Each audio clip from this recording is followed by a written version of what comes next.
GTA 4 was released over 15 years ago, and in my opinion, it is one of the best installments of the GTA series ever created. I'd even say it's better than GTA 5. Who knows? Maybe Rockstar Games is already working on the GTA 4 remaster, but they haven't announced it yet. But instead of waiting for any official news, modders have created their own remaster. Okay, maybe not intentionally. Every mod I'm going to use today improves various aspects of the game separately, but when we combine them all together, I have no doubt that we can call this a homemade remaster of GTA 4. Just take a look at this. The first thing that catches the eye is the graphics improvement. The most important mod that totally changes the game visually is Ice Enhancer 4. Vanilla GTA 4's graphics is really unique. For some people it may be off-putting, so if someone hasn't played this game yet for this reason, or would like to replay it but in a refreshed version, trying out this mod could be a good reason. So what exactly is Ice Enhancer 4? It's a graphics mod based on ENB series. ENB series operates through a process called Dynamic Link Library Injection. It involves adding a custom DLL file like D3D9 for DirectX 9 games into the game's directory. When the game runs, it loads this DLL along with its own, allowing ENB series to intercept and modify the game's rendering calls. One of the primary functions of ENB series is to add post-processing effects. These are visual effects that are applied after the game has been rendered by the GPU, but before the final image is displayed on the screen. Effects like bloom, depth of field, ambient occlusion, and more are achieved this way. The original ENB series mod for games like GTA 4 is more of a framework or toolset rather than a complete visual overhaul. It provides the basic functionality and the means to alter graphical elements of the game, but by itself, it might not dramatically improve the game's appearance. Essentially, it lays the groundwork for further modifications. Modders can use this tool to create their own presets, tweaking various aspects like lighting, shadows, color correction, and more. The Ice Enhancer mod, created by a modder known as Ice Glass, is an excellent example of what can be achieved with ENB series as a base. Ice Enhancer is a highly advanced preset for ENB series that significantly enhances the visual appearance of GTA 4. What sets mods like Ice Enhancer apart is the level of detail and expertise in shader programming. Ice Glass, in this case, writes and adapts numerous shaders to enhance various aspects of the game's graphics. I'm using this mod thanks to the early access for the supporters and beta testers while it is being developed. The mod will be released once the supporters testing it give the author a green light because he wants to be sure that it is 100% ready. He said he rushed the release of the previous version of the mod and he doesn't want to repeat that mistake. So,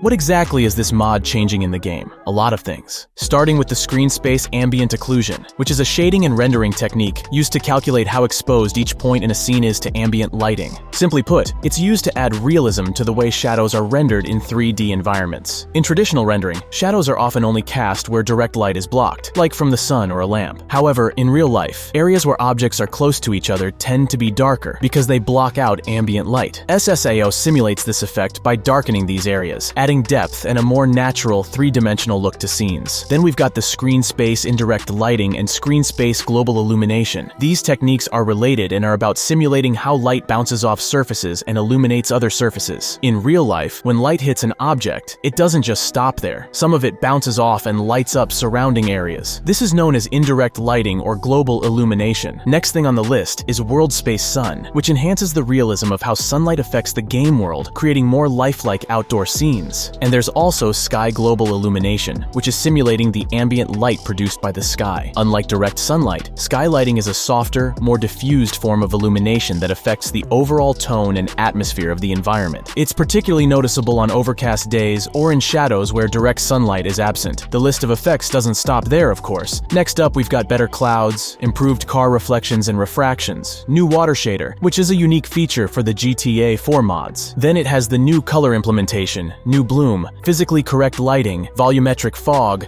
anamorphic flare, new motion blur, fixes for some shaders, like grass during rain. And there is also an optional fix for vanilla cars glass, which is normally super shiny and bright. Also, a very important feature which makes the mod very customizable is the implementation of 3 sliders for color temperature, gamma, and motion blur intensity. So if you prefer a closer look to the vanilla game, warmer colors, and darker tone, you can freely do it with these sliders. Of course, it won't look the same as the original game though, but if you're not a fan of changing the vanilla graphics while modding GTA 4, check out the TJGM video of fixing the game with 4 mods. Ice Enhancer 4 also has optional new light poles around the city made by Bison Sales. And when we talk about this modder, I have to tell you about the second mod we will use to remaster the game.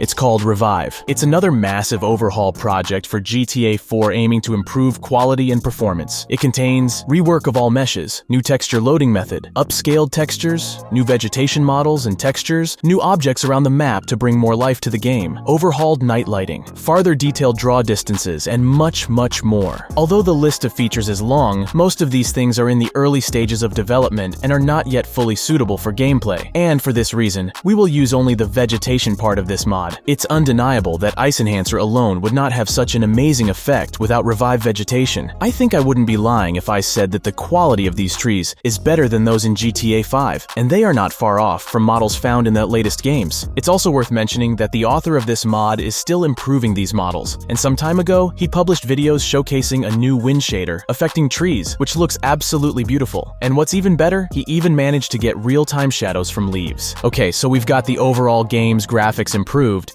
as well as the vegetation, so what's next? Vehicles. To improve the overall vehicle's quality, I picked the Higher Resolution Vehicle Pack 15th Anniversary Edition by Ash735. According to the mod's description, it contains higher resolution textures from Max Payne 3, GTA 5, and original sources for all vehicles ported back to GTA 4, including cleanup, color correction, and minor fixes and adjustments. Also included in the Anniversary Edition is the new license plate system, which covers all in-game vehicles, and also features special plates for things such as police, taxis, motorcycles, etc. Nearly all assets have been touched up and improved in some way, including graffiti, grunge, dirt, etc., to give all vehicles in the game an overall improved look that's faithful and accurate. This pack is designed to be the go-to mod for new and returning players to this game, and I couldn't agree more. Every time I mod the game, that's one of the mods on my must-have list. And while we're still on a path of improving and not adding things to GTA 4, the next mod I definitely recommend to you is the high-definition GTA 4 weapons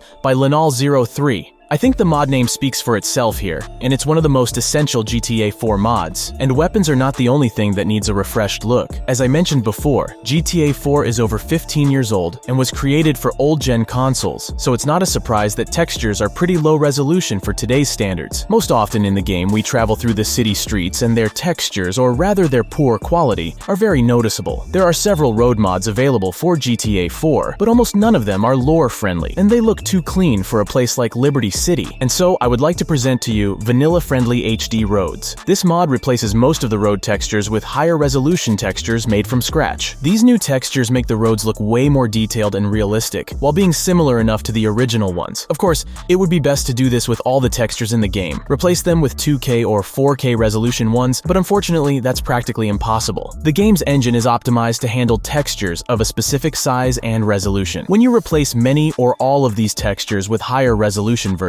the amount of memory required to load and render these textures increases significantly. This can exceed the memory limits that the game engine can handle efficiently. Open-world games like GTA 4 use a technique called texture streaming, where textures are loaded into memory dynamically, as needed based on the player's location and actions. This is crucial for managing memory usage in games with large, detailed worlds. High-resolution textures take up more memory and can slow down the streaming process, leading to issues like delayed texture loading, or in severe cases, disappearing textures. So trying to replace as few textures as possible besides the road textures, the last mod which replaces something, and we're going to install, is the Nico Upscaled and Retexture project. The mod author went ahead and upscaled all of Nico's textures and added 3 new face textures and restored the black gloves from the beta, and his beta hair is also back. All textures are 2K resolution, with the exception of the shoes and boots being 1K resolution, which is still enough in my opinion. Okay, so since we have already improved a few things in the game, let's add something. Specifically, birds. And I'm talking about Project Birds by Internet Rob, which populates the skies of Liberty City and Alderney with, as you can guess,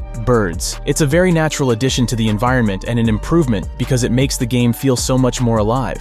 You can now find thousands of birds throughout the world of GTA 4. They fly together in groups and are attracted to key areas. For example, you can find a great number of seagulls swarming the coast and fast food joints. While inland, you will see other species of birds. The best place to find them is at nature parks. But some areas are very underpopulated, like industrial zones. So we have a pretty good looking game, I think. Let me know in the comments down below, what do you think? Would you change or add something? I remember playing GTA 4 on my cousin's Xbox 360 back in 2008. 2008, and I was shocked by the technology Rockstar used in this game. That game was revolutionary, and really ahead of its time. Back then, I wasn't yet aware of what the story was about. Obviously, the atmosphere was kind of gritty with all the washed-out gray look of the city. The first thing I encountered was vehicle physics, which for those years was something amazing for me. It was a notable departure from previous entries in the series. The game introduced a more realistic and weighty feel to the vehicles, even though some players compared it to driving a boat due to their heavy handling and momentum. This change polarized the fan base. While some praised it for adding realism and depth to the driving experience, others found it annoying compared to the more arcade-like handling of earlier GTA games. It all happened thanks to one of the most significant technical advancements in the GTA series. GTA 4 was the first game in the series after the studio switched from the renderware engine to their own proprietary Rockstar Advanced Game Engine, Rage. This transition marked a considerable leap in the game's graphical and physical capabilities. Renderware used in the 3D-era GTA games like GTA 3, Vice City, and San Andreas was effective but limited in its ability to render complex physical interactions and detailed environments. Rage, on the other hand, allowed for more realistic graphics, better physics, and more detailed environments, setting a new standard for open-world games. Okay, but this video isn't really about this. I just wanted to say that I really admire how the community has kept this over 15-year-old game alive, while Rockstar didn't give it the attention it deserves. Thank you.